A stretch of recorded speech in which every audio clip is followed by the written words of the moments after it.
Welcome everyone to another episode of Wildlife Photo Chat. This is our second episode, and really excited. We got some fun stuff to talk about this time. Sorry, you can't escape the puffins yet, but hopefully you're still enjoying them. Today's episode, we're gonna go over just a little bit of catch up, what Brad has been up to. He's been photographing some terns. You can see that in the past week. I've been photographing puffins and razorbills and guillemots again. So you're going to see some of that. And then we're going to end with a little bit of a topic discussion on this episode, talking about some of the photos you see down at the bottom here, which are how to shoot and photograph low-key images in camera. That's what we're going to talk about. So that's how we're going to kick the show off, or that's how the entire show is going to go. Now we're going to kick the show off with saying, hey, Brad, how's it going, man? Good. Yeah, it was nice to kind of get back out. I haven't shot since I think the workshop. Yeah. It's kind of taking a little break and, just enjoying, a little refresher with life again, getting caught back up with family and all that stuff. So, but it was, it was nice to get out this morning. It totally makes sense, man. Yeah. But, I can't wait to hear about it too. Yeah. But it's like, it's always that way after those big outings, unless something else comes up right away, Like if it's just like the normal stuff, I don't know, for me, it just takes a while to get that motivation back to go again. Cause it's kind of, it's like a little exhausting, like all the shooting we had been doing on the workshop, right? Is that way for you? Oh, definitely. Yeah, I think so. I think you're just mentally drained, and it's like, you're pushing yourself. You're not only just pushing a client, it's like you're pushing yourself as well. And shooting probably for most people, like way more than you typically would. Yeah. Like, I mean, you know me, I'm a morning person, so I'm like, I shoot mornings, but then I don't typically shoot that same day, that evening. Yeah. Sometimes I do, but not often.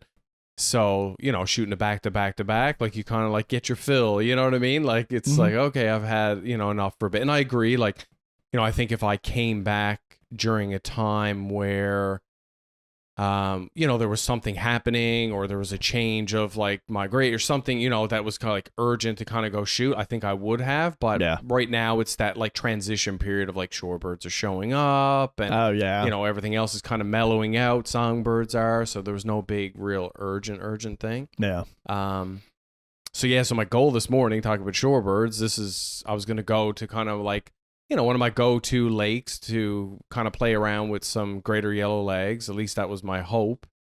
I hadn't played with them with the 100 to 400, so I had that. I had my 5 as well, but I think my plan of going into it, I was like, if it's going to be just that like kind of like low light, and you're kind of just getting a little like kiss of that pre-dawn light, I was going to use the 500. At f4, and then once the light came up and got a bit brighter, I was going to switch over to the 100 to 400 and try some other stuff. So it was kind of like this transition I was going to do. But anyways, showed up and like your dude, plan was shorebirds though. Yeah, it was greater yellow legs is what I was going for. This was the whole thing that I was going to do.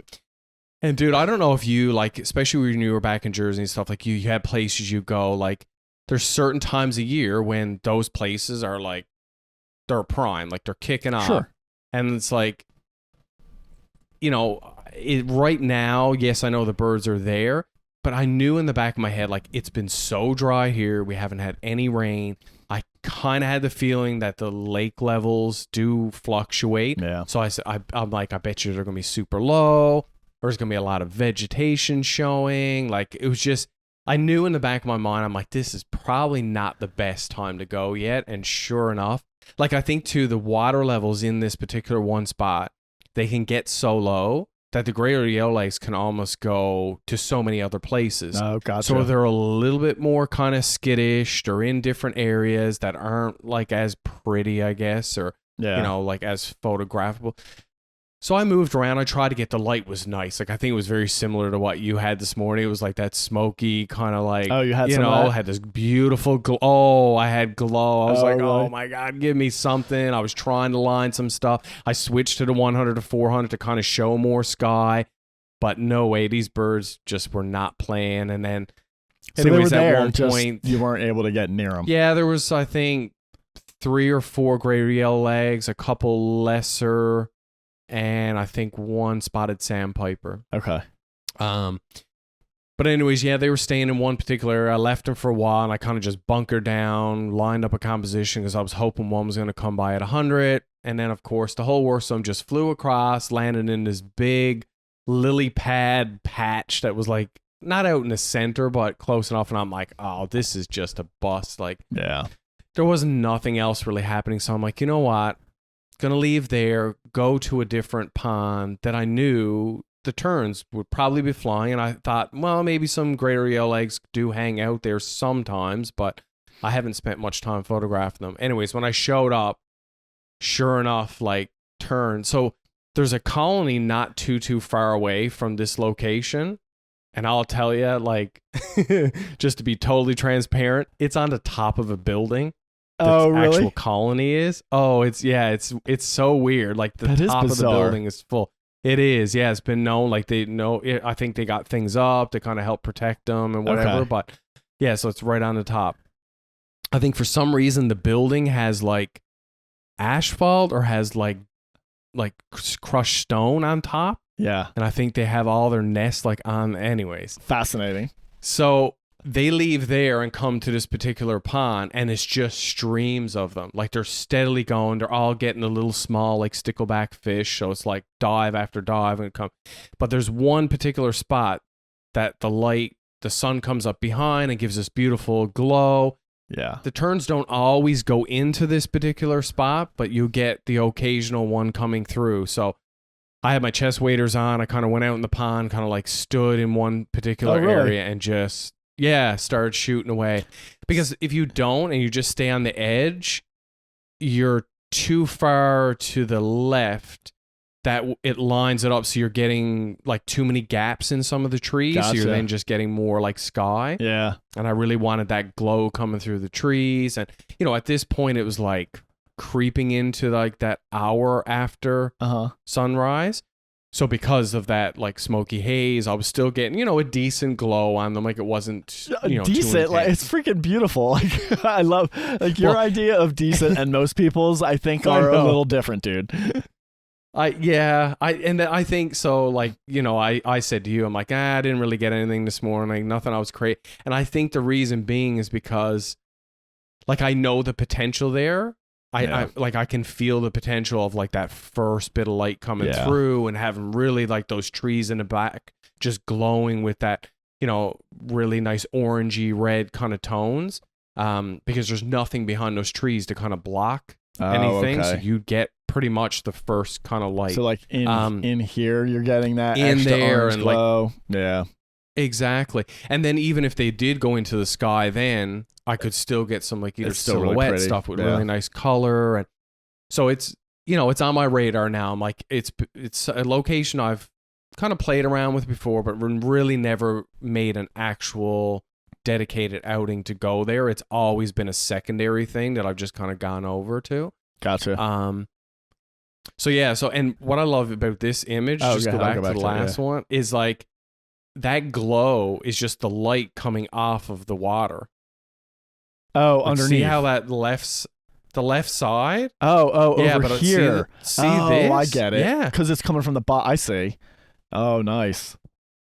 Right? So it's just this like, I don't know. It was weird because I'm looking at it, I'm like, I didn't enhance anything. I didn't change anything. I'm like, it's just this weird glow. Yeah. Coming off of the water, I guess, as it took off. So there's something to it. Yeah, so I messed around. It's so funny though, like just talking about that a little bit more. Like I feel like some photographers are like so anti-lens flare, or at least like the gradient of it in a way sometimes. Like I love it, man. I know you embrace it sometimes and like really try to incorporate it. So like I'm all for it. I was just gonna say, if you can happen to notice that, I mean, obviously you're not planning that with this because like the bird's flying and moving, so you're not like, let me dial in that flare, No.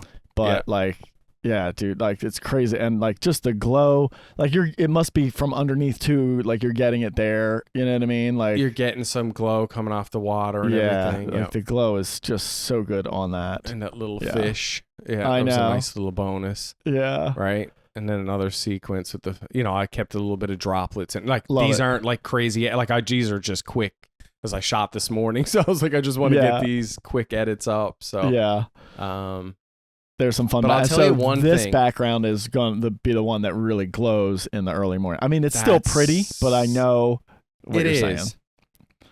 Right, because at this point, the sun is actually above the trees. Oh, gotcha. Right? Like, it's actually coming up. So, like, if, that bird went up a little bit higher, like, it's just, like, the sun is, like, right up just above that. So, you just get... So, to me, with the direct sun in behind that, and then it's all glowing a bit more orangey, a bit more... I just think it... I'm not saying anything these are, like, bad, but I just can see a little bit potential. All right, so I got a couple questions on this one. Or actually, all of them. So, if it's earlier and the sun is down lower, are you still going to get the direct backlight on the bird, or it's just going to be more backlight on the trees at that point? Probably just more backlight on the trees. I mean, there's open gaps, kind of, but I think at the first light, it's just going to be filtered right through the trees. Gotcha. So you're just looking for soft light on the bird, and the background is going to be really on fire at that point. Gotcha. Okay. All right. That makes sense. So, one thing I really did notice, though, is I've been playing around more, like that wide area box was not doing the job. Really? It struggled, dude. Like, so many times it would grab it. I grabbed the bird when it was, kind of small, and I knew it was kind of cruising. So they'd go out over the actual pond. I'd see them come down past me. They'd curve out in front of those trees and then start kind of working their way up that shoreline, right? Yeah. And I'd grab them and I'd get them, and then it would just fail. I guess it was grabbing both, and it failed really bad. So then I switched over to the bird eye tracking. Nailed it almost every time. It would stick with it. You had bird eye tracking, so you switched over to just in 3D. This square box, just 3D. Yep. Oh, gotcha. Yeah. Wow. And the 3D was just like way back. I don't know. Maybe I don't know what it was. But it was about midway through. I switched over to that, and I'm like, oh, why didn't I switch before? Because, dude, and this is the other thing. And I just like anything, there's opportunities you miss, and it's like there's so many where, and you've photographed terns before, like they're cruising along, and all of a sudden they go, what? Like they just do this erratic twist and then dive. There's so many I almost caught, and that's like these poses are nice, but they're just your standard straight for. I want the like erratic wings are all jacked up, and there's so many that I just missed because I just found that wide area box thing, like it would I don't know, it would just like slip off it every time. That's fascinating. So I found with the 3D, yeah. Well, that's really interesting to hear because with the Puffins. It's so funny. I've been for probably almost a year or more now. I've been doing the same thing. I've just been shooting 3D on the Nikon with bird or animal tracking, depending on what I'm in the mood up for. But somebody recently, I don't know if it was somebody on our workshop or somebody else recently, was telling me they're having really good luck with the wide area large. And so I switched over to that recently, and I was like, it does feel like a little stickier to me. And dude, I mean, I was shooting some puffins this morning in flight, and some of the shots you'll see here in flight the other day, and like it was like I felt like it was nailing it, and more than I feel like I was normally getting with just the 3D. So I don't know if it's just conditions based or who knows. That's what I was about to ask you. Like, so what was the lighting setup for your? Well, no, it was backlit this morning. I was shooting total backlit this morning. Yeah, but it was real soft backlight. It wasn't like real harsh. No light in the lens. Because I found that during our workshop when I was like kind of working with some of the participants, like there was a point where the wide area with the eye tracking worked really, really well. And then it was like the next evening or whatever it was, I'm like, the heck is going on now? I can't get anything. Like it was just, or vice versa. But anyways, I think it's just like you said, condition based, light based, maybe subject. These guys are super small, a little bit more erratic.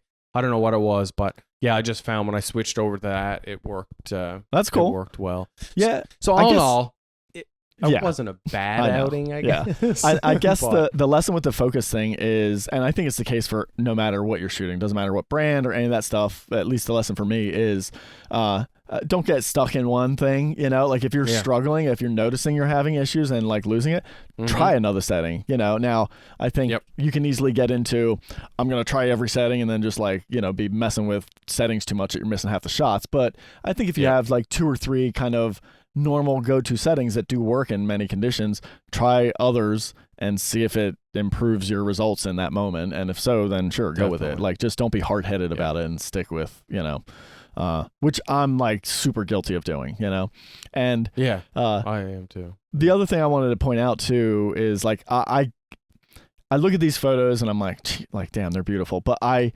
totally get like what probably also happened is you were out there in that insanely beautiful rosy orangey red light this morning, and then you shot these after. So it's like in that moment you had the comparison of like, you knew what that light was 40 minutes ago and what it could have been, and now you're shooting these, so it can almost only feel like a letdown. So it's like very context based, because like you share it to me outside of that and I'm like, damn dude, like these are stunning shots, you know what I mean? Thanks, man. So it is just funny how that works. Yeah, I think you nailed it there. I think that's exactly what it was. Like, I see that potential of what I can capture, or like even I realized after, I'm like, I could have moved in a little bit closer, because there was many times that by the time they came close, some of the trees kind of weren't in the background anymore. They were kind of out.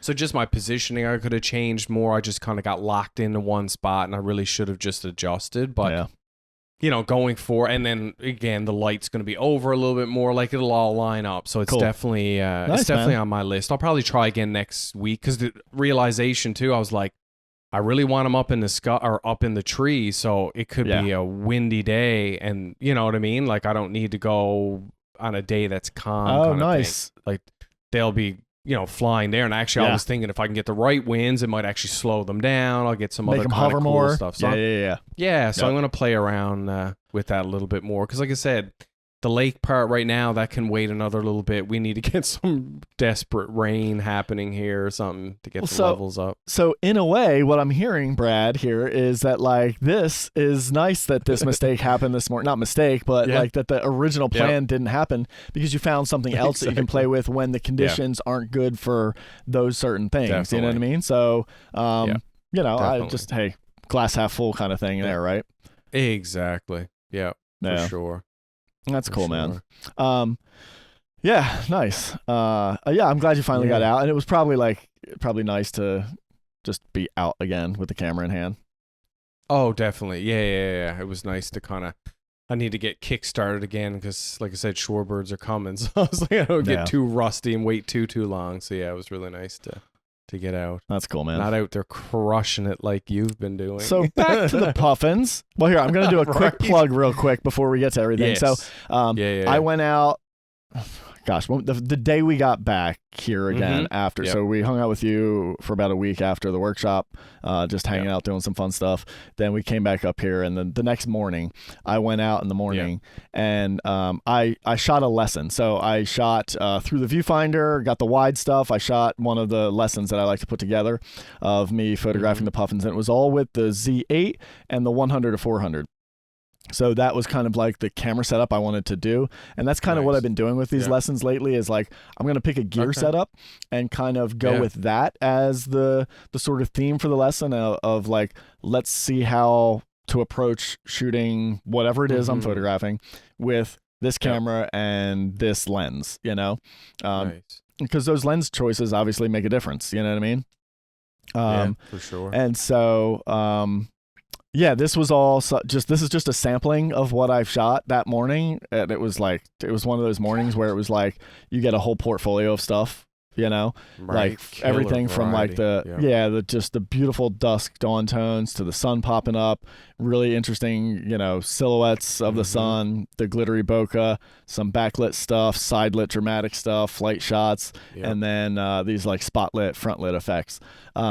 So I think that's going to be a really fun lesson once I get that edited. So for anybody interested in that, I just wanted to kind of plug that real quick as something coming up. But And then dude, I have to say, I Yeah. love those. Sorry to cut you off. I like these behind the scenes, man. I wish I had that back when I was first starting out. I just think it's such a fan. Like I've said Thanks, it dude. before, like, you know, someone who can't do workshop or what, like, it's just such a great way yeah, to see how someone works behind the field. I mean, you can talk about it all you want, but to actually see yeah. you actually do that, I think they're fantastic. It's so cool. Yeah, thanks, I'm man. glad It's- you got the Puffins. Yeah. It's fun doing it too, because it is like, I don't know. I think it's really neat to show exactly through the viewfinder what I'm doing, what it looks like as I'm like Yeah. changing these settings, and like you're seeing the settings change and stuff like that. And yeah, I think it's going to be a really good one. So, you know, I just got to get my button gear and like start editing that thing, which is a bit of a Right. time consuming process. So, No so then doubt. I got like a small handful of images from the past few days. I didn't include anything from last night and this morning because like, that's the other thing. Like we've been shooting this like almost every morning and evening. If the light's good, we're out there, Wow. and like Yeah. it's just hard to stay caught up, like editing all this stuff. Yeah. You know, like Oh, just I can going through it all. imagine. It's just when that place goes well, you just Oh. take so many photos, and like I mean. We've just been here so much, you know, and Emily and I keep talking about this, and we're like, you know, when we were first coming back, we were thinking we were having this conversation between the two of us of like, we could go out and like, if we don't take another photo of a puffin, like we're good, you know, like we could be really picky. And then you get out there and the conditions are great, or the birds are doing something Right. different than we've seen before. The winds are different, and we're just like, and you just shoot like crazy again Yeah, because right. it's just a blast, you know. Definitely. And I guess too, right, like you've been out there when there's been no puffins, like nothing has Yeah. landed. So it's like that extra excitement when you're like, oh my God, they're on land again. Like it just makes you just like, you're like a kid all over again. So Well, I can and see why you would something shoot like has crazy. shifted with their actions lately Mm. that I've never Mhm. seen. I've heard you talk about it, and that is that sometimes they'll land in a particular area on the mainland in good numbers, and I've just personally never seen it. I've seen like one or two, and they last for like 30 seconds, and then off they go, right? And so during that lesson, actually, when I was doing that, in fact, all of these photos right here came from this situation. I happened to notice, I'm like, wow, there's a lot flying in this one area. I normally don't see them. So I walked over. I'm like, oh my God, there's like dozens of them here. And Right. then I kind of stayed back and was watching. And I noticed like all of a sudden something would spook them. The whole group would kind of flush out, and then they'd trickle right back in. And this would happen. I watched it happen twice. And so by the third time, it's like just what we always do. I'm like, all right, I noticed a pattern. Yeah. I'm going to try and take advantage of it. How can I, as a photographer, take advantage of it? And so I'm like, wait for them to go again, and then run up in there, get up in that space, lay down, get a low profile, and see what happens, right? And sure enough, dude, like, I mean, here you go, 400 millimeter, not cropped. This is like just basically straight out. I haven't even edited these end of these yet, right? They're just like basically That light. got that close, right? And the light was a little strong at that point too. It was full sun, no clouds, but it was being blocked by the hillside behind me. And so right on the edge of that, the light was a little softer, right? So that's what I was trying to take advantage of there with these sort of spotlit effects and stuff like that. And then like, you know, getting them, you know, playing with like light and shade on some of them and stuff like that. But anyway, like that's been happening a bunch since where they keep landing in these spots. And so I've had moments where, no exaggeration, I've been almost surrounded by like 200 puffins, you know? Oh, wow. Like just all around me, dude. Like land, like That's to the so left, cool. to the right, in front of you, like flying overhead. And I'm like talking like not just like a little bit overhead, like you'll see, like flying 10 millimeter shot overhead. Like you could reach up and grab them out of the sky that close, you know? Wow. I've never seen that before. And it's been, today was the first morning it didn't happen again. So it was about 4 days, 5 days of it. And I thought at first it was wind-based. Nope. That wind shifted around a whole bunch of different directions. Way. Still was happening. So, like, how do you Can't predict figure any of it this?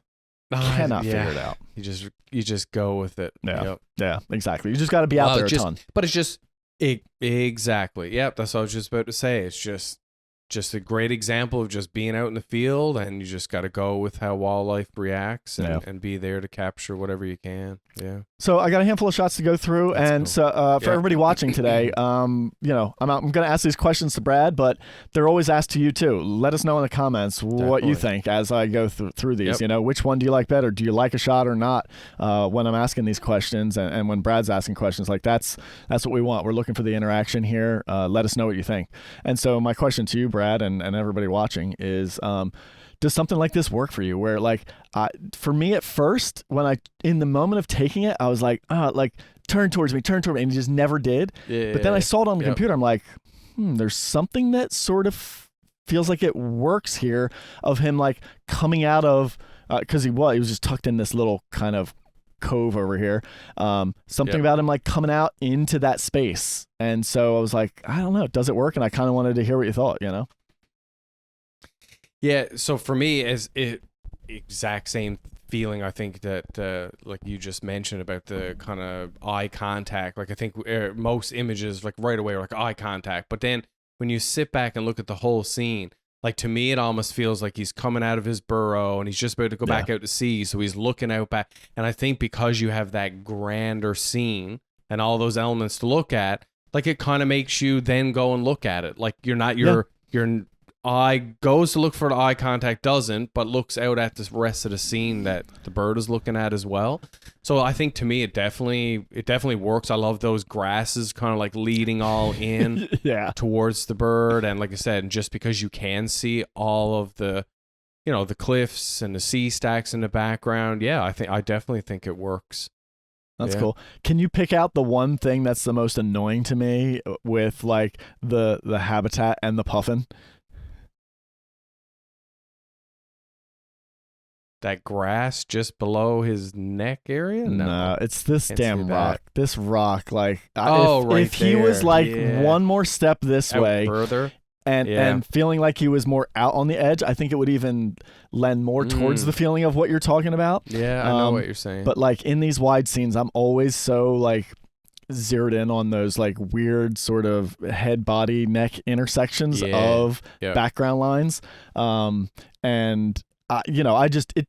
This position didn't stay long. I didn't have much time to dial it in. I was a foot away, so I couldn't do a lot of fast movements without freaking him out. You know what I mean? So I didn't get to play too much, but like I didn't know if it bothered you. But no, because I think for me the bill, because the bill is out in there. Like if it was the whole bird in there, then I would probably not like as much. And it's so great that. Even though his head, like, is lucky he didn't turn the other way, looking in towards land. Like, he's actually looking out. You're right. And, there's no other rocks in the water or any kind of, like, water, whitewash in the water that's in around that area. So it's a nice, clean spot. Yeah. No, that's true. And then, so that evening, it was kind of a slower evening. That was just, I think I only took, like, 4 or 5, a handful of photos that one evening. Okay. And I think what happened was like the light died or something like that. I don't remember. It's all, you know how it goes. It's all a blur at this point. But I did put on the 135, and I was like, ooh, that thing is dreamy, man. Like it. And then I was sitting next to Emily, and I'm going, oh yeah, this is amazing. Oh, and she's like, dude, you're making this lens sound amazing. And she's like, she loves shooting that, So I'm like, all right, here, you can have it back. Give it back. Yeah. So she didn't ask for it. I offered it back because I was like, let me see if I can like recreate the same feeling with the 400-2.8. And so I did. I just backed way up. She stayed in a little bit tighter. I backed way up and did this. And then I tried to channel my inner Brad James because of like, I think one of the things we were talking about in the last one, you had a shot with this channel of blue in the background, and I couldn't find. Dude, I've tried. I've been looking too. I can't find that one you managed in that shot. In fact, I guess I can go to it real quick. It should be like right here. Let me see if I can find it real quick. Where is? Because you're at 400 there. Yeah. I think because you're further back, you need to be in closer and looking down more. Yeah. To get that's right. You did shoot it on something slow. Did we show it in the last show or no? Maybe we did. Yeah. Yeah, I thought so. I think this is. Why am I missing it? Oh, you know what? Because I don't have your photos anymore. Because we're recycling them every week. That's why. Yeah. But anyway. But I think it's just the positioning, because I think you're lower. Yeah.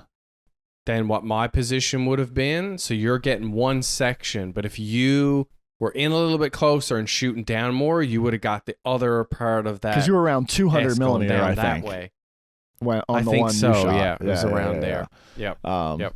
But anyway, I think that's a slight difference. It was fun, like getting way back on this though, and shooting with the 400-2.8 and like seeing what happened with that background and everything. And so I managed to grab that one, which I thought was kind of cool. So, but I'm kind of glad you did shoot it, because even though you're still at 2.8, like that water still has that kind of same feel as what mine did at whatever it was, probably f5 or something like that, or f4.5 or something like that. Like it still has that bit of texture and a bit of, because in my head I'm like, oh, would a Plena do better or whatever. I just think it's just the look of what it would be anyways, because you have so much of those details, the rocks and the textures in the water, size in the frame, right? Such. So I think you have to just too, physically get closer to the subject in order to blur the background at that distance. Maybe the 135-1.8 still might do it, because that's one that's still got it's like, it's not 200 millimeter, but you would physically get closer to get the same framing. And it does give you that 1.8 aperture, which does give you a little bit different look. Like there's just no way with a 400-2.8 you can get any closer, or else like if I'd be seeing this, you know what I mean? Yeah, you'd lose that shape. So maybe the 135, that Nikon Plena might do it, but I'm not sure. I wasn't able to wrestle out of her hands again. I love it. Right? But that's a really nice image, man. Oh, look at that. Yeah, and so. Wow. I honestly can't remember if this is the same. No, I think this is a different outing now. And so this was the next time that we started having these birds flying into this one spot, and where we started noticing, I'm like, dude, they're flying right over our heads, man. And it's so funny. Like this one, I can't help but feel like it almost looks like it was like cut out and dropped in there, Right. Like it looks like that feel. It does, right? And so this is one that I shot it at 24 millimeter, but man, it's so hard to make it look really compelling to me if you don't have something else like leading into and connecting to it. It's just that like bird and then background. I know what you're saying. Do you know what I mean? Yeah. Like there's no layering to it. And it's a beautiful, I love the light. I think it's neat. I probably never share it though, because it just doesn't, like it looks too snapshotty. It looks too flat and boring to me. So if you had some like foreground rocks, yes. If I had some foregrounds that were like kind of out of angling focus, in, I mean here, like right. If I had like there, like that, I know this is 10, but like conceptually, that's what I think what you're saying. It needs, right? Like this makes it totally different. I'll get rid of the settings there because they're kind of in the way. But look how many freaking birds there were, dude. Look at them coming at you. They're all just flying. It feels like you're like actually on the colony rock, like peeking through like one of the burrows or something like that. Like that, it gives you that feel of like that's what it must be like for a puffin sitting out on the colony. Even though I know you weren't on the colony, but it has that feel, right? Yeah, that's so cool. Yeah, it was wild. And then I have questions here, and like so actually kind of the last two images. So I'll show this one and then I'll add this one to it. And so my question is, when you have a photo, a wide angle shot especially, but just any small in frame with so many subjects in it, when does it start to work that one stands out enough, or does it need to work? And I think for me, the left photo does it, because that one bird is so dominant. He's so dominant. He's the only one that's really showing the orange feet, right? And it's like, that's a bird that works. This one, I question. This one, I'm like, I don't know. I don't know if I have a subject here. You know what I mean? Yeah, I almost wish maybe he was like a little bit bigger. Yeah, like if he was needed to be closer, more forward in that. You know what I mean? Because he's like comparative size to the ones on the right. Different. Like he's not much different. It's nice he stands out, so he does kind of draw that attention. Like he's off on his own. He's looking back at the rest of the group. So that kind of does sell that, I think. But it's a bit of would you crop stretch, right? in? I mean, I guess, we certainly could. Like, there's nothing wrong with... Like, I just wonder if you cropped in from the left-hand side. All right, so yeah, let's try. We'll crop in off the left-hand side like you were saying there. And I think somewhere in there. And I think then at that point, balance-wise, maybe if like a little bit off of that top right. So something like that. I mean, it makes them bigger, but I still don't know that it changes that relationship, does it? No, I mean, I guess, it draws a little bit more attention to him, but like I said, they're the same, almost the same size. So I think, like you were saying about the in-flight one, like, that bird just dominates and just draws the attention, even though there's so many. Because I mean, look at the scale size of that one compared to all the other ones in flight. So and there's like a positional thing and a lighting and a color thing that helps it. Whereas here, like everything's kind of the same. You know what I mean? There's like a sameness about them all. So do you think if, let's say, I don't know, he was in like full wing flap or something like that, I wonder then maybe would that make him stand out even more? Then I guess he'd feel a little bit bigger too. I think with the wings spread out, but I think that might. So I think in action, so when a grouping of subjects, if there's one isolated, maybe some type of an action or a really unique pose or something might draw the attention a little bit more there. But it's just a realization of like you need something in the context of these to like make something stand out, unless you're doing, I think, which you did from the last show. We had the trio of birds, and they were kind of like lined up with like a little bit of a depth of field difference, or just like a lineup. Or if you have like a grouping of birds and they're all in the same focal plane and all facing the same way or something like that. Unless you're doing something like that where it's about the group. If you're trying to do an image where one stands out, like it really needs to stand out. It can't just be subtle, because like I really think like I loved the wideness and the habitat on that last one, but it didn't quite do it for me, So I'm glad to hear you were thinking the same way. And then I really started. Clouds? I know the clouds are insane. Sorry. Oh yeah, couldn't ask for better. I know. And then I really started playing with like trying to isolate individuals with like these interesting compositions, and I'll bring up a whole set of these I have kind of like together here. Of just like these interesting looking up at them rock compositions. So really something I've never got to shoot with the Puffins out there, because they've never been in these particular areas, right? And so as soon as that happens, I'm just like the last thing I want to do is shoot portraits in that point, because it's just like, all right, it would look the same as if I was shooting all the other regular spots, right? And so and I'll probably take this one out because it's not quite in the same vein, but like all of these were like just having a blast up in those rocks and everything, cool. And so any of these stand out to you? I mean, out of the set, stand out as in like really good, or stand as like I would ditch? Either way, or dude, I guess. Simply because, which maybe I should remove that context of that, just as you've been saying, like they don't always go down to this particular spot. Like it's rare you get there, and then to actually, I've only myself photographed them maybe 2 or 3 times down in that area, and at that point it was like years ago, so I was still in portrait context mode, so it was like it looked a little bit different, but nothing, so for you to actually be able to get down there, just to me elevates, I think for me the 2 that really keep drawing, or probably 3, is like top right hand side. I love that one. Bottom left and bottom right. Yep. No, I agree. I just love so much of the cloud. Can I see the one a little bit bigger? The one at the bottom, that one, but the one that was on the left. Down at the bottom. That one? Yeah, that. Yeah, that looks so cool. Yeah.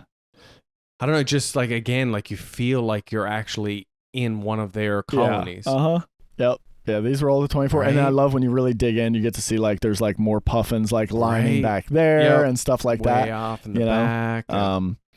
Yeah, and then... And again, the clouds. I know. The sky. And dude... Right. So if that was like blue sky or something, like you'd just be like, man. And you know what's so funny, man? Like this was a big part of getting down there, because you've seen over there, and I'm glad this is the first year ever actually prior to even this happening, I had explored actually physically going down there. I took a client down there the one time, and I was like, oh, okay, you can actually like safely, carefully work your way down basically to water level, if it's not raging waves and stuff, you know. And so I was glad I had that experience to even know that I could get down there and move around safely and walk, because if I didn't know that, I don't know that I would have explored that option when these birds did go here. But I'm telling you, man, I knew I had an option of kind of like getting into their space and shooting out basically from on top of these rocks with them, right? Because that's what I did when I recorded that lesson the one day. But I had been there and I kind of knew like there's not going to be a lot, like it's different, but again, it's not that different, and there's not a lot of wide options. And I knew in my head, I'm like, if I get down low, I'm going to be able to shoot up at them. And with the way the sky was working on this particular morning, this is where all the interest was happening. Like all the clouds are being lit up on that side. If I looked behind me, it was like, okay, it wasn't anything great. It was like this way. Yeah. So all I could think was, if I can get down without spooking them all and shoot back that way, I got me an interesting sky to start out with, right? And so that was like the big motivation to get me down there. And then once I did, I was just like, dude, I was having a field day with these things. And like this one, dude, I'm telling you, this is basically shooting straight up. Like you can see the birds flying up at the sky. Like this especially this puffin, but look, there's like a second one peeking in right there. Oh, I didn't even see. He looks like he's part of the rock. But this guy was like full on leaning over, like, and this happened over and over again. They would like walk to the edge and see me and Emily down there, and they'd like peer over top and like look down at you, and you're just like right there, just shooting right up at him. It was so freaking fun. This one was one of my favorites. I love that one. One of my favorites because I just happened to notice it. I was like moving around looking for stuff, and I moved past the space and I saw him through there with my eye, and I'm like, oh yeah, like here we go. And then it started trying to dial it in. I'm going to ask you a technical question, just because I find this sometimes on my older 24 to 70, like a scene like that. How are you focusing on single him? Point, 100%. Are you single point? You're not relying on like eye tracking or nothing like that, because it's just not gonna grab. Didn't feel like it, and I just didn't trust it, and I was just like, you know what, it's so time. And here's the interesting thing, Brad, this was like the thing that was really wild. You would think I would want to be moving like left and right to line him up in that space, because here was the challenge, right? If I moved to the right a little bit more, his bill intersected the rock that was right behind him there. And I'm like, I knew I needed him like clean in that space. And of course, he's turning his head all around the whole damn time. Yeah, he's like, he wasn't like moving, but he's like, you know, he's like, his body moves and changes. Yeah. But here was the interesting thing. Compositionally, as I would just like rotate, so not physically sliding, right? But I would just rotate the lens to like try and compose this in there, because I wanted to make sure I didn't clip this rock. Because this rock, this is the one that I'm basically touching.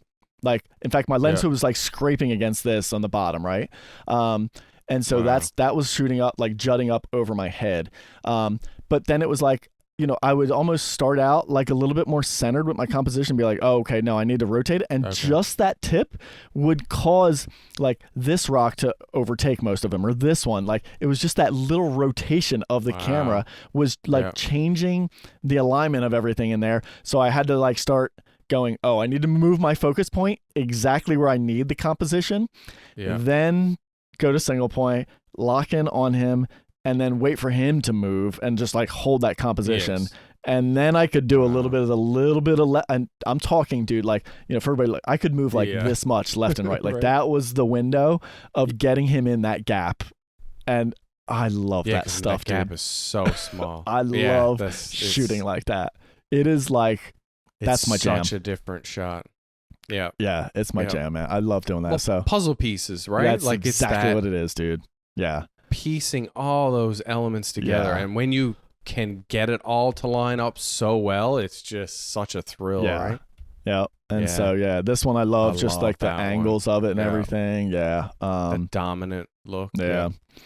So anyway, this one was fun, just to get him like cool stuff, too. looking over. And this was one where I was like, I want to show something else in there. And so I wanted to show the rocks and stuff like that. Because originally I was shooting horizontal just out to the sky, and I was maybe clipping a little bit of this like in the frame. And I was like, nah, it's just like nothing there. So I wanted to see the rocks crashing in a little bit. Now, Yep. I wished it was a little bit wider. I should have and could have maybe backed up to see this rock connect into that rock and then go off. You know what I mean? But you back up even like a foot or two with a 24 millimeter, and now he's too small in the frame. And so there's just, you know, it's just like a balance of all that stuff. So yeah, cut to, I think all of that. Yeah, all of that was that a morning shoot? Yeah. And so then this was late that night. Yeah.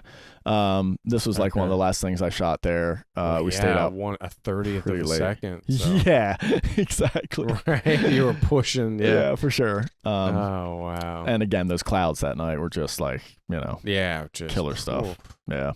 Yeah. And then we had another day, like more of them like peeking over. I started playing around with some slow shutter wide flight stuff. Just trying to get some different stuff. And then this was the next morning. So then the sun popped out and started lighting up birds. Okay. And then I was just like, you know what? I'm going to do it, man. I'm just going to shoot some clean flight shots. So I threw on the 400-2.8 and just started having a blast, dude. Like, and this razor bill, this was probably like pass number 4 or 5. And he just kept looping, and he kept missing the landing, and just like I'd watch him go out, and like here he comes, and just like, and I got to tell you, man, like I get the fun for bird and flight stuff, like it is fun action, but I don't know, for me, and this is just my opinion, you know, so I'm not trying to talk smack on any bird and flight photographers at all, but I find that like I've realized in this trip why I don't gravitate towards it as often as I do. And that's because it doesn't feel like it flexes my creative muscles, like my creative brain as much. That's really what it boils down to. Is there a challenge to this? Hands down, yes. Like, yes, there's a challenge to this. But with practice, I feel like it becomes far less of a challenge, you know? And I feel like I've practiced enough. Like, I was picking up these birds quite easily, I would say, and here's the caveat, this is when the gear matters. Like, this is when like the highest end Nikon camera and a 400-2.8 lens, you know, a $10,000 plus lens. So you're talking like a pushing $20,000 setup. That's when it matters. This is when it makes a difference, right? I don't know that I'm getting these flight shots and this flight shot and this flight shot with the more kit setup or the mid-range entry level stuff, right? It's just not happening.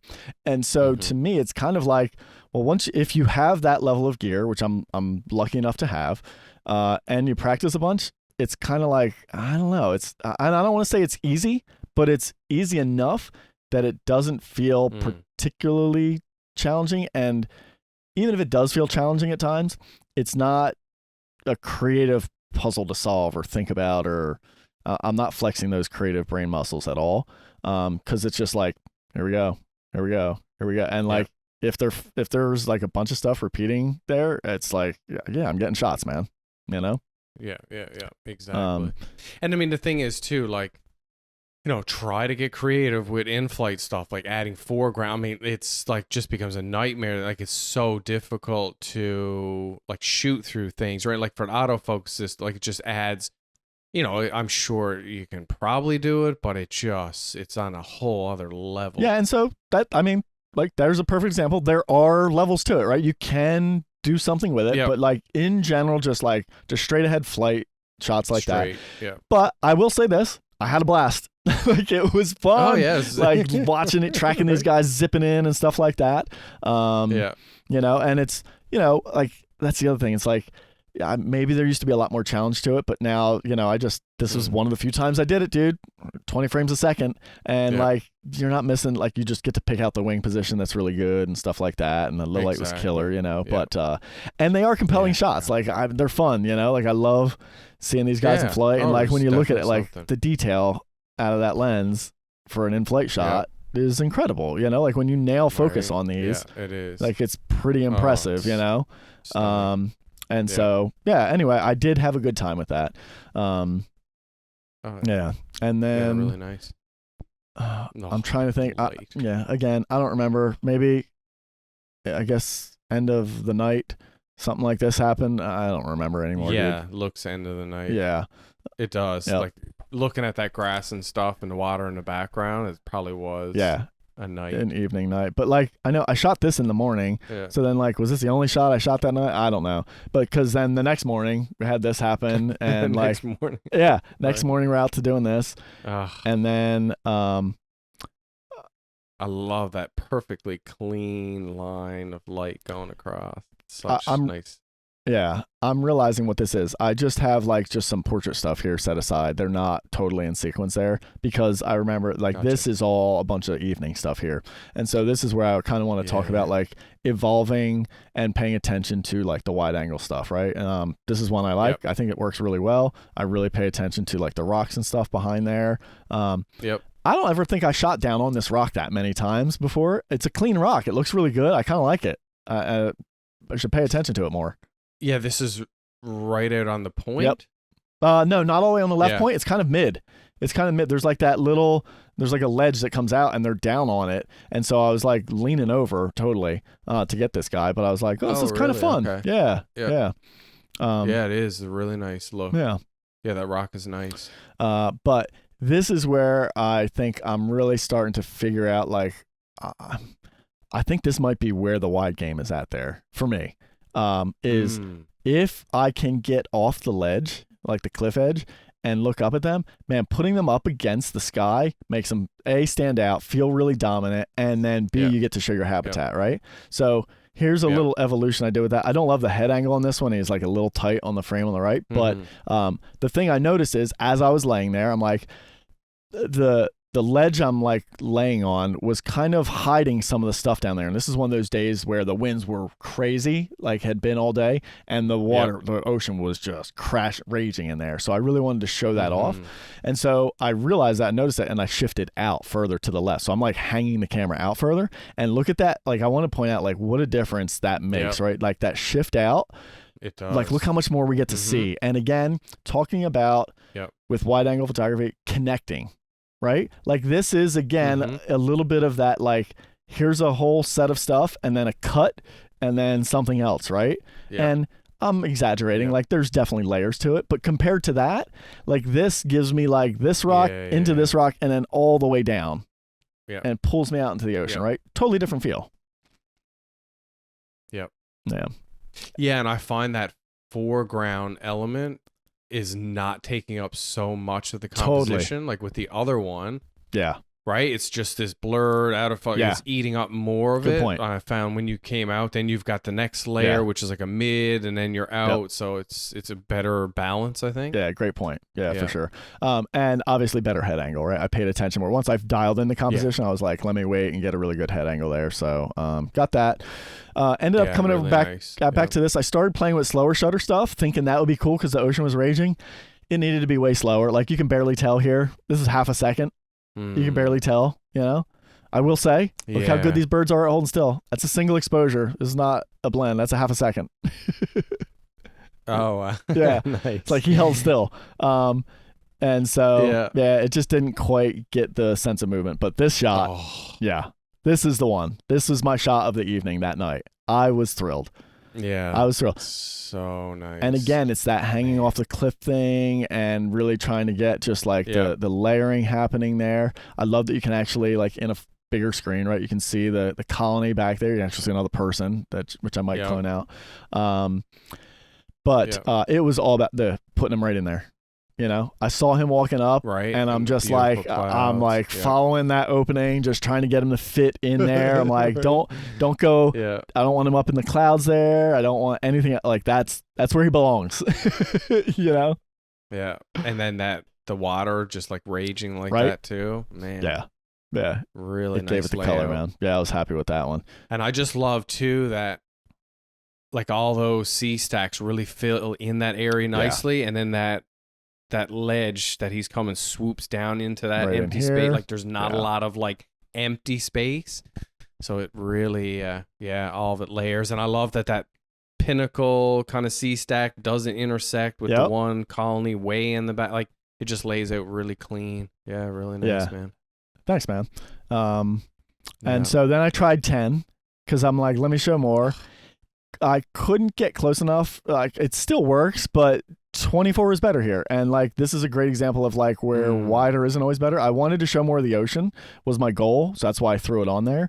But like the sea stacks get small. Like we're starting to get into more of that empty space now, right? The bird is a little bit smaller. Like so like that's a better image, you know? I think compositionally and everything. I think so too. Yeah. Yeah. You know. I agree. Yeah.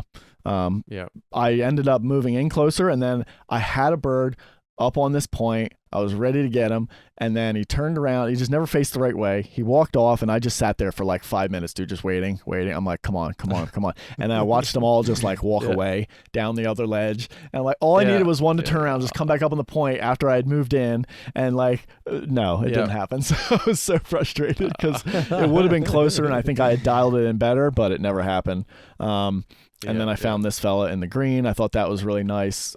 This is just one of those like where the 10 is just showing off its stretchy stuff, you know. So fun there. Back to some 24 stuff. So here's another question, right? So you had mentioned in this one, which is funny. I think it's interesting. I at first liked the bird back there, and then you said,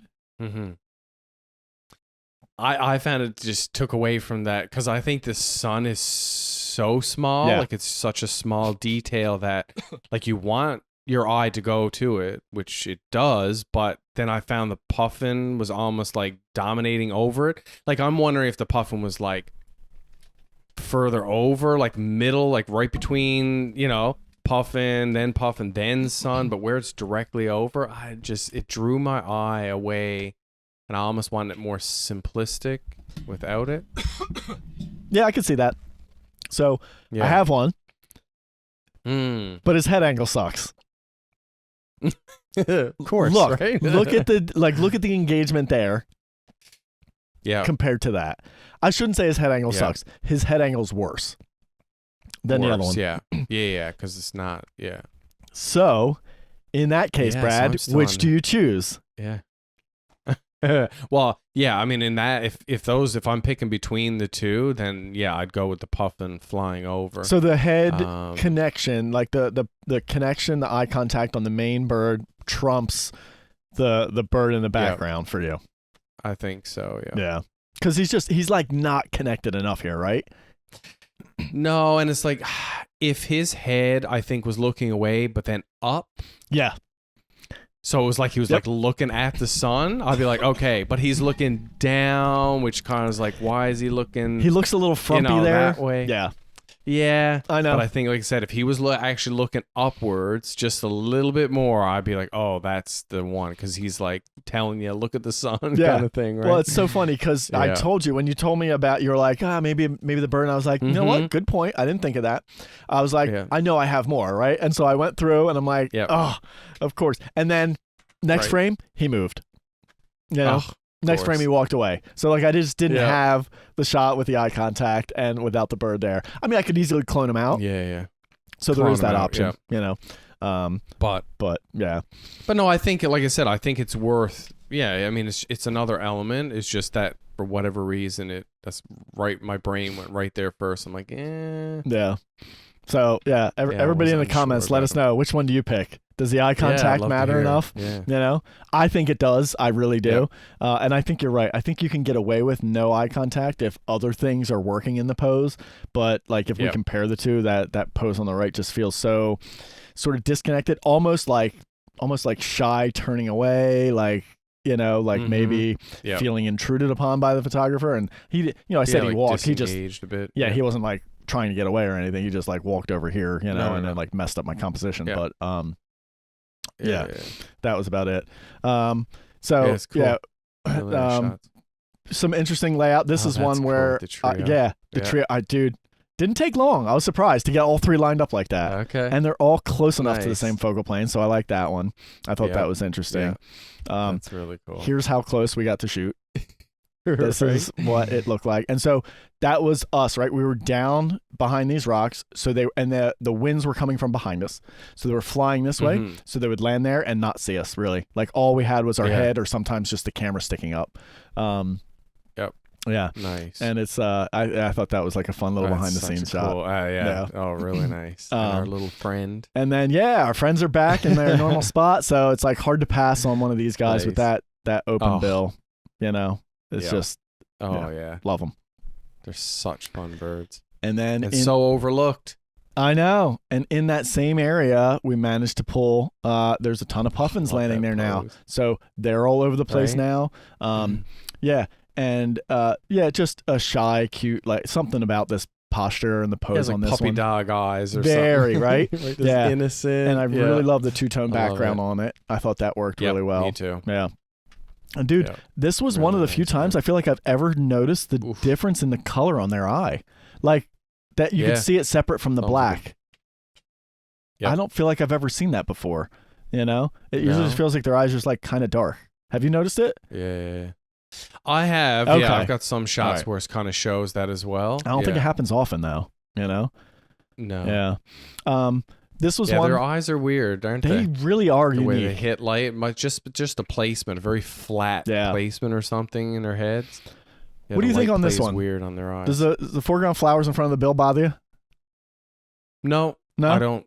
No, because you see enough detail in it. Like there's nothing that really like blocks the bill for me. Like you know what I mean? If like that, if the green that was down lower was like right over it, it's it's kind of like a soft wash to it that I don't mind it at all. Okay. Yeah, I was unsure. Yeah, I like it. I mean, I got the eye nice and clear, right? Like the head and the eye are like in the clear, but I don't know. For myself, I was kind of like, I don't know, like I didn't hate it, but I was also like, So another question. I mean, you could easily punch it up too. I know. I could easily select it, dehaze it, right? Dehaze. For sure. Yep. That's a good point. I could probably match its contrast to the rest of the bird pretty easily. I think you could. Yeah. Yep. That might be an easy thing to do. And then we got caught in a storm. Dude, Emily says, she's like, oh, it's raining over there, I'll bet. And we look behind us and it's like downpouring. We're like, haha, that's funny. It's raining over there, right? I mean, 10 minutes later, it hit us.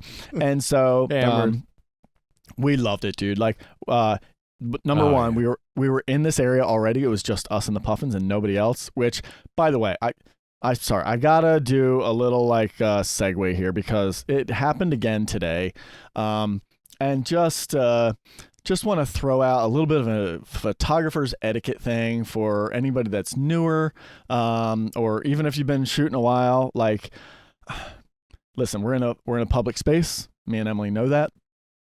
We know there's other photographers there, but I can't help but feel like if you see another photographer working with a subject, just give them space. Like, give them space. Mm-hmm. I don't think there's anything wrong if you really want to try and shoot it yourself. I actually found myself doing that this morning to another photographer. They were in really close shooting some mid-range, wider stuff with a bird, and I walked up behind and started shooting with a 400. I was shooting really long. I stayed really far back from them. I'm talking probably like I had about maybe at least 10 feet, if not more, behind them. And then they happened to notice me and said, they were like, oh, I'm not. And I'm like, dude, don't worry about me at all. Like, you're not in my way. Yeah. Like, like you were there first. And I said that. I even said, I was like, I work by a strict, you were there first policy. And I just tried to make them laugh, But the reality was, and I still realize this, even when that happens, I still shouldn't have done that because it suddenly puts that photographer in a position of feeling like they might get in my way. And even though I said to them, they're not, most people are still just you try to be nice, right? You try not to get in somebody's way. And this is what happened to me and Emily. I mean, a bunch of times, but this morning was like a really egregious one, which was there's like the main area of puffins that everybody congregates and shoots. And we actively try to go find them in another spot, and we did, and we found them in this other area, and it was just the two of us, just me and Emily there, and you get to work freely, right? You get to move to your left and to your right and play with composition and not worry about somebody over your shoulder. And then we watched these group of, I think it was 3 other photographers come walking all the way from the other area right up behind us, and 2 of them sat right behind me. And I gotta say, honestly, at first I was like, I don't care. I was being rude. I actively was trying to like I had one bird I was working with, and I was like almost actively trying to like keep the line up on the good light and just kind of get in front of them. Like, I shouldn't say I was like actively trying to, I just didn't care, but now I feel like crap, dude. Like I feel kind of crappy in a way because I'm like getting in their way, but I'm like, you just came up here. The other photographer went over Emily and dude, so next to her that she couldn't move over. And so that's the other thing that happened is eventually the one I was working with, the bird started walking to the one side, and then the lighting that I was trying to shoot lined up so that I would have had to bump shoulders with these other photographers standing next to me. And I was just like, you know what, I'm out. I got fed up and walked away because I'm like, now I just basically lost it. And no, I don't own that space. It is not my property. And I know it's a public space, but like just etiquette wise, like give a photographer the space. Like I can't imagine like walking up and like laying right next to and like shouldering up next to another photographer that's working on something. It just seems messed up to me. It does. And I think, especially at those colonies, like there's other opportunities that will arise. There's more birds around. There's other places you can go work, like to then walk up into someone else's space as they're kind of doing their thing and have got something lined up. Like you said, even though you might not be in somebody's way or like, you know what I mean? Like that you were saying about the person in front of you, like, you're adding that extra stress to that photographer if they're mindful of other people to be like, oh shoot, well I don't want to move now because you're like, I'm not for it at all. Like I think if someone's working an area, you let them work the area, go find your own. That hats off to them for figuring out beforehand, because it could be premeditated thought of like, okay, they've been there multiple times, so they know where the birds typically go or how the sun is going to line up or even if whatever, they were just lucky, dude. For you to just kind of, yep. There's obviously scenarios where things like the bird goes in an area and you all kind of start merging together as a group. That's different. And, but if someone's like lined up in a spot and then you actively go and get kind of right up against there, I'm not for it at all. I'm totally against it. I think it's wrong. I think, Brad, too, there's if there's a group of people shooting, by all means, join in on the group, right? That's not a big deal. When there's already an established group there and you want to do that. But when you see one photographer by themselves over in a spot, working with a subject, give them the space. Like, think about it. Flip those roles. If you were that photographer, would you want to find somebody over your shoulder feeling like they're restricting your movement and all that? Like, I don't know anybody that would say, yeah, bring it on. Right? I feel like everybody would say, no, I don't want to have my physical space encroached upon. And, with this kind of stuff, with the lighting that was happening this morning, there's kind of an angle that everybody's like, if you're experienced enough, you're realizing that like the angle was shooting into the sun reflecting off the water with the sparkly bokeh in the background. Everything else kind of just looked flat, And so there is an angle there, right? And so it's different if you walk up and like you can shoot any direction and you walk up 10 feet to their left and you're not like, even then it's kind of like, really, but whatever, right? Like, I guess there's some range of acceptability there, but like, I don't know, man. I think in the end, just if you're unsure, give them the space. And I know sometimes that means you're not getting a shot, but like, again, think about it in reverse. Dude, we had it on our workshop where we had our crew out and we were looking for some foxes that didn't turn up, but we were actively photographing some savanna sparrows and everybody was having fun. We were doing some really good stuff. A car pulled up, stopped, photographer got out of his car, walked over our crew to ask what we were photographing.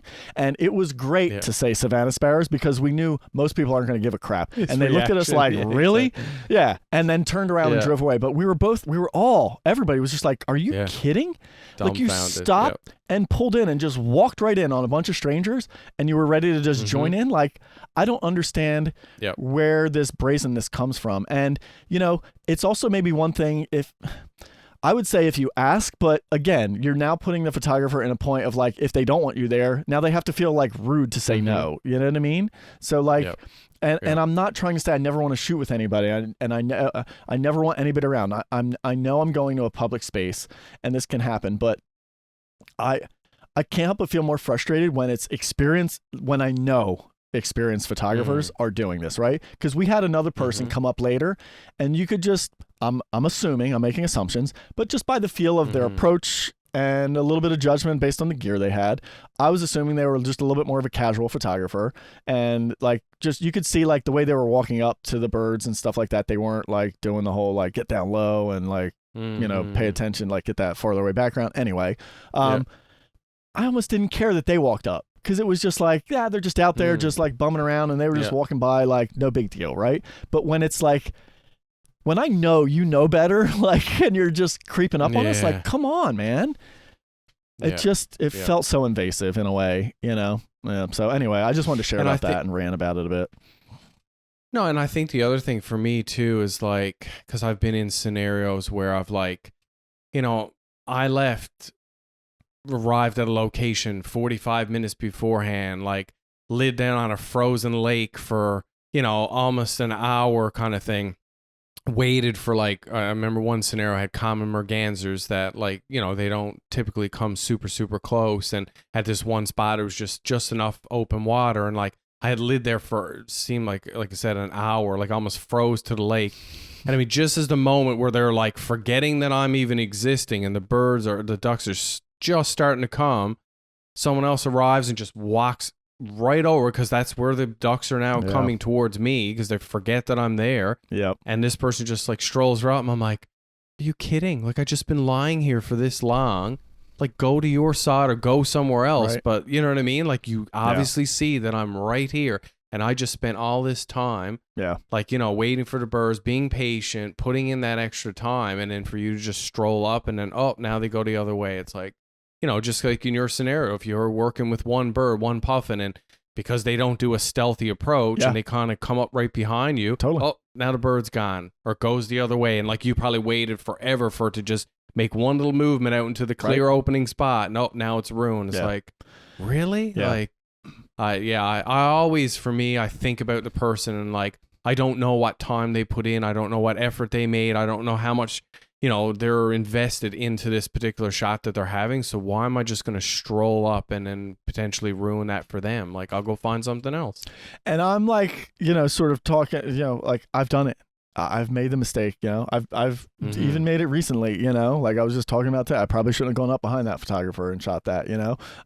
I crawled in the other day on a different angle on an area somebody was working with. So I'm yelling at myself as much as anything, you know what I mean? Like, so it's just, I want to kind of put that out there. And I also want to just make it clear that I'm not like antisocial. I don't want to like just not be, you know, interacting with other. In fact, I love when and it's happened a bunch at this place, when other photographers come up and say hi. And in fact, with this same group of people, the night before, we had all done exactly what you said, Brad. Like, we kind of had just like merged down on a place where there was nothing happening, just to see if it would happen, and then maybe if it did, then we'd all start shooting. And we had a good conversation, and like that to me is fine. Like, that's all good. The difference is when you see somebody actively working with a bird by themselves that they've, like you said, you have no idea how much time or care they've taken to get close to. Like, give them the space. That's the difference there, right? Like, you can kind of read a space to say like, oh, this is acceptable for us. Like, maybe they're not actively shooting, or they're just like kind of hanging out. Maybe I can go hang out now, and then maybe we can kind of find something together and shoot like that. I'm all for that.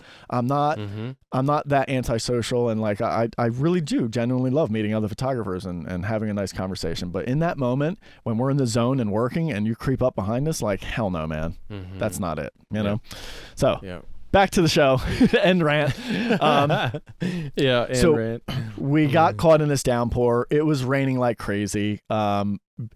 We had these birds to ourselves. Everybody else had ran for their cars, and me and Emily were just like, nah. We had rain gear on ourselves, thankfully. Nothing for the gear, but we know this gear's, it's good. It's sealed, and we just like it. The stuff got drenched, and we just dried it out later. Let me know, like, everybody watching, let me know in the comments, what shutter speed do you like here, right? So we got 3/20th here, not a favorite of mine. We got 160th of a second, getting better.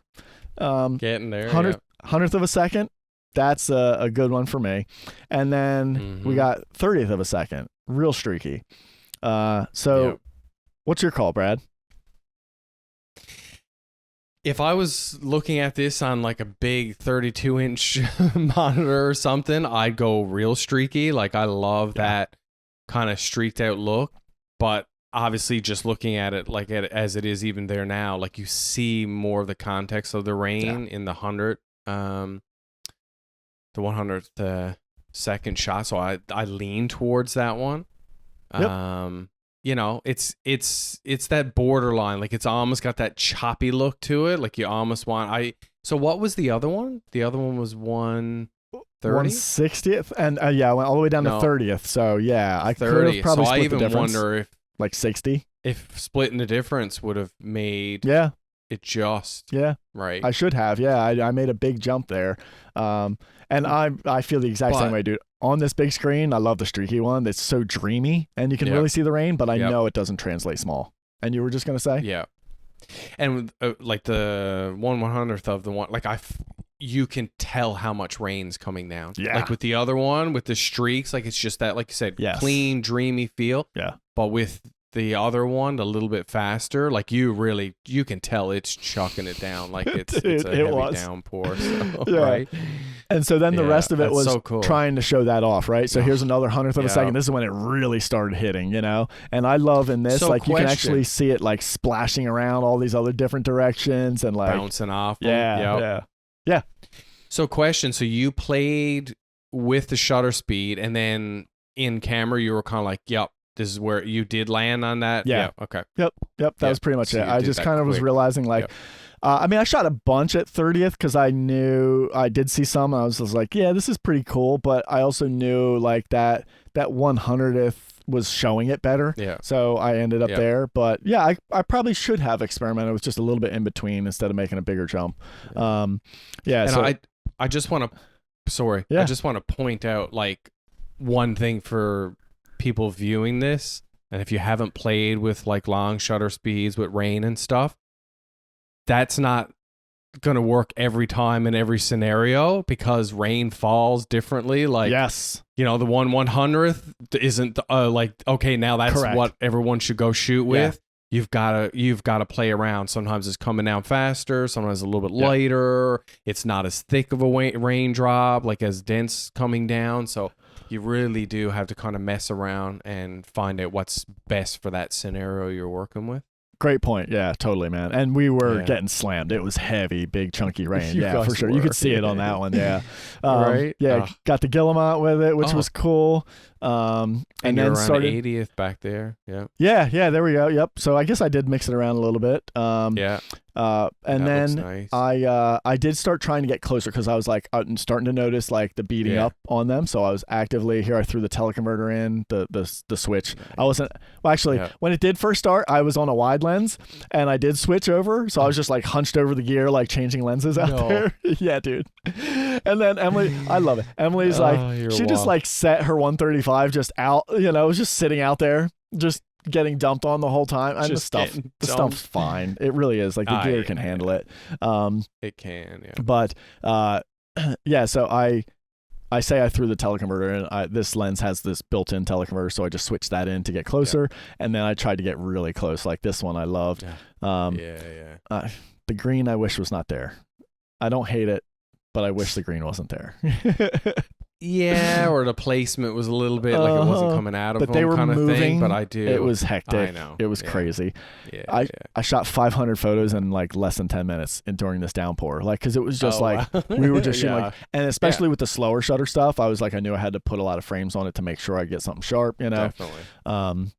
Yep. So anyway, it was fun and like it. I mean, how cool to see that, right? Like that beaded up rain on it. Yeah. So that was really cool. Yeah. And so that brings us. It's crazy to see. To see so much on him because like they do move around a nice bit. I kept getting annoyed when they would shake it off. Built up, right? Yeah. Totally got annoyed show when how they much shook was it off. falling. Yeah, definitely. Yeah.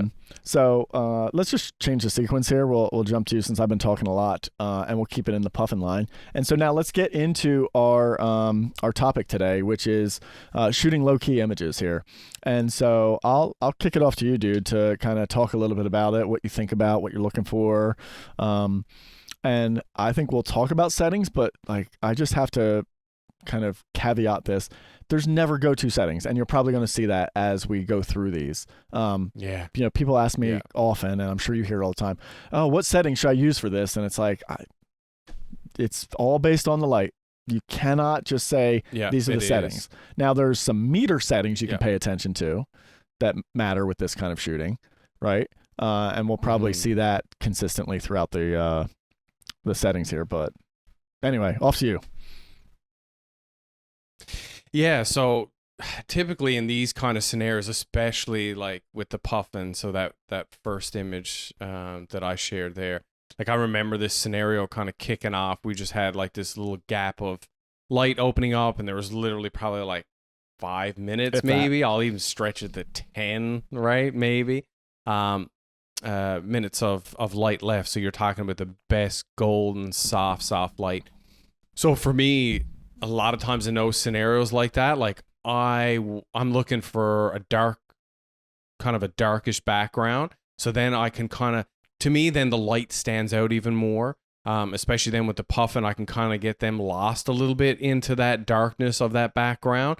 So I usually then underexpose, like as you can see there, I'm like just over 2 stops. So I'm really going dark with it and just letting that light basically be what stands out the most. So that way then, like, so in this case, I was using like the distant like side of the colony that was in the background that was just below us. And I was just mainly focusing on that.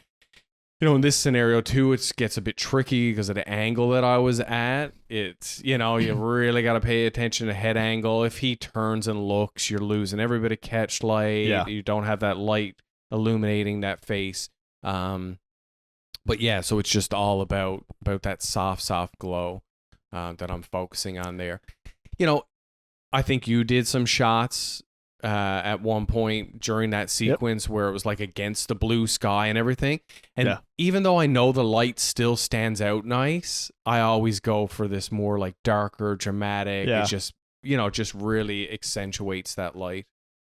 Oh, it definitely does. Yeah. And it's like, it's a studio look, you know, like it looks like you've taken your subject into a studio and like, you know, lit them directionally with beautiful colored light. In this case, like, dude, this is some of the most colorful, beautiful directional sun I've ever seen. I've seen this color, but never quite with that like intensity. It still had such direction to it. You know what I mean? Usually when it gets that like that rosy color, it's like so soft that it's real hard to get direction out of it. But like, man, this was, I mean, that light was, it's some of the best I've ever seen. Yeah.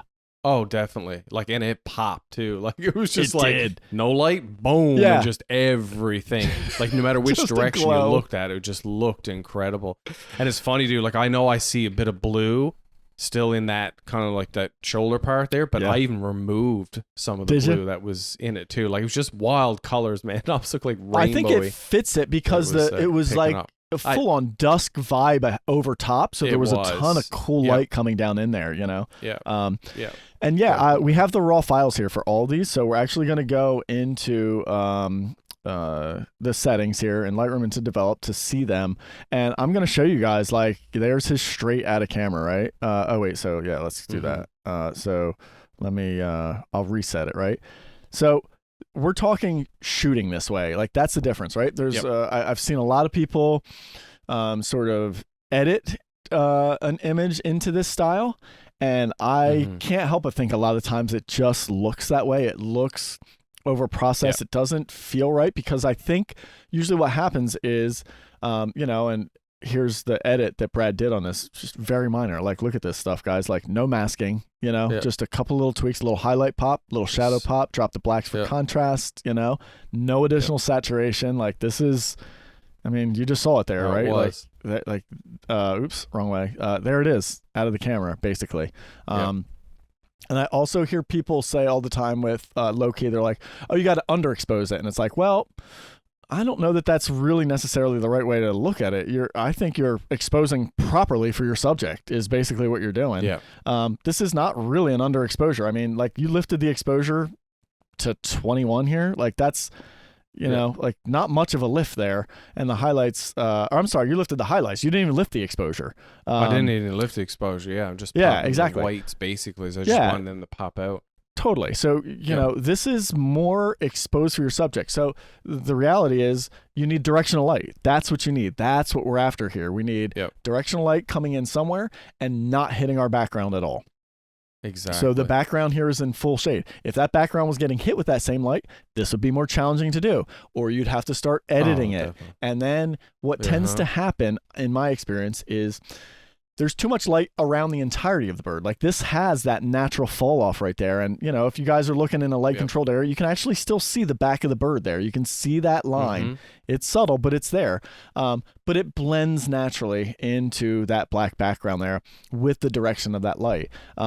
If you all of a sudden, like, you know, if I'm just going to exaggerate this, right? Like if this bird is like lit like crazy here and the shadows are standing out like that, and then we like, oops, hit the wrong button there.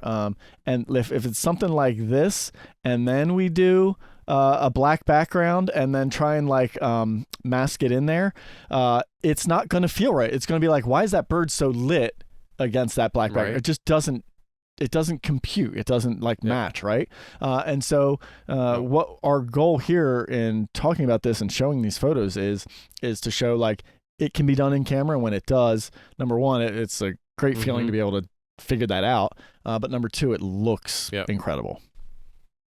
Exactly.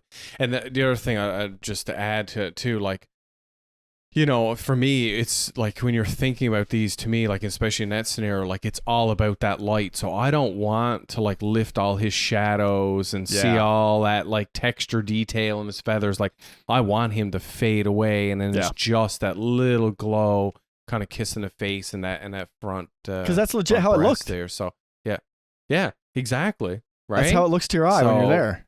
Yeah. Yeah. And this is like, it's a detailed portrait of your puffin, but it doesn't have to show like every feather detail. And like I said, like you'll be able to look at all the blacks and all the whites, and that's not, it's about light. Yeah. Yep. Yeah, exactly. Yeah. So another easy way of doing that is with a white bird, right? That's a great way to start it out. So let's just talk settings. How we're talking about 100th of a second at 5.6 at 900 ISO, right?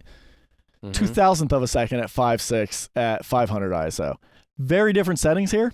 Same effect, right? As far as our background goes. Very different lighting here. I was in much more open shade with a little bit of a directional soft sunlight coming in from camera left. And then I had some mangroves in the background. And so this one here's straight out of camera. So you can see the bird is white. I expose for that bird, and my background goes black. Now I did have some ripply water in the foreground that I did just kind of go ahead and burn that down right there. You can see. So that was like the only sort of selective edit I did on that one. But you know, for anybody looking to get into starting to try this, if you can find yourself with some white birds, that's like one of the easiest ways to start doing it. Just because there's already a built-in exposure difference between them and your background. You know. Definitely. And you don't see any negative exposure comp here. I was just full manual, so I just like dialed the settings in. But be sure, my meter says like -2, maybe even -3 on this one, because there's a lot of black on this, you know. And so if you are someone that looks at a meter, you want to pay attention to that. If you're someone that uses a histogram, Brad and I do not shoot a histogram, pay attention to a histogram, care about a histogram. What is a histogram? I'm not saying that's what you should do. I'm just saying that's our approach. If you are looking at a histogram, you just have to understand that thing is going to be probably pinned pretty far to the left, especially in a shot like this. Like there's going to be, definitely. Like it's going to be all jammed up on the left, and that's okay. It should be there for this proper exposure. So correct me if I'm wrong, Brad, but I think both you and I with mirrorless cameras, we just look through our viewfinder and like dial it, like there's the exposure on my bird, my background's black, let me shoot. I don't even pay attention to the meter anymore, honestly. Do you? I don't even look at it. Nope. It's kind of wild. No, I don't see the point. Me either. You're seeing the result. It's accurate in camera. Like it's just I mean it's I know. We used to shoot this stuff with DSLRs, and then it was like always like you had to have that sort of mindset and judging of guessing game of like, all right, this bird with this light, I'm thinking maybe I'll go 2 stops under. Maybe I remember sometimes legit going like 4 stops under, you know? And so you always played that guessing game, but now you're just like, who cares? Just there it is. Looks great. Yeah, exactly. Oh yeah. It's one of the big The big beauties of mirrorless for sure. Yeah. Another great example, camera light coming in, hard camera left here. And there's your straight out of camera, right? So I did underexpose this bird a tad, right? But I will also say like the whites are like right there, like they can come up a little bit more, but any much lighter on that exposure, and I'm going to start overexposing the whites, which is why I was there. Also knowing I'm at a low ISO, I know I could do that to it. Just pop him out, a little bit of contrast on the blacks, background goes black, good to go. And the thing is, while you're looking at this scene and you're seeing those spoonbills coming in, you're like, they're going in towards the light, they're going to be hit really nice, the background's getting no light or very little. Yeah. So you're thinking light. This is the biggest thing for me, is like you're so focused on that light and the way everything's laying out, that that black background or that background's going to go nice and dark. It's going to just give you this dramatic look once you pop it. Yeah. I love this example, and this is where I used to take people for workshops for spoonbills, and I love showing them this because it's really fascinating. It's a tiny window. There's a big set. There's like an island rookery that they're out there, and after the front light gets a little harsh, I always go around to this side and show everybody that I'm working with, and it's like, yes, they're flying into the light that way, which is great. I want them flying in towards it, not away from the light. I don't want to light up their tail and stuff. I want to light up their head. And it's, dude, it's a tiny window out there. There's this big island with all these bushes, but it's curved. And so the direction of the light means it hits the whole front left half of that. And then the next island back behind it is all getting lit as well. So there's like a separation of two separate islands, and that one's getting lit. So you're basically shooting the back side of this island that's in shade. And so you actually track the bird, and you're following them, and it's like horrible. The background's just like everything lit, nasty. It looks horrible. And then shadow, boom, there's where I shoot, right? And you just wait for this little window, fire off a burst right there, and then they fly back out into the background that has light, and it all looks like crap again. Yeah. Wow. Yeah, that's cool. So it's exactly what you're saying. It's fun when you find those pockets, right? Yeah. And it's just, it is those fun little windows. And here's another great example. Like here, you have like an actual sliver of light coming through in addition to, like this shows the spotlight. Yeah, exactly. And that's exactly what I was looking for when I saw that kind of coming through. And then, same thing like you were saying with the Puffins, they'd look one way, and then when they would turn into light, I'm like, okay, well, there you go. Like, that's what I want. I want to just darken everything else, underexpose. And once he turns into the light and the rock was just getting hit with just a little bit, and I accentuated it a little bit, but it was there in the original. Here's that's okay. There's your original. I mean, that's a minor edit.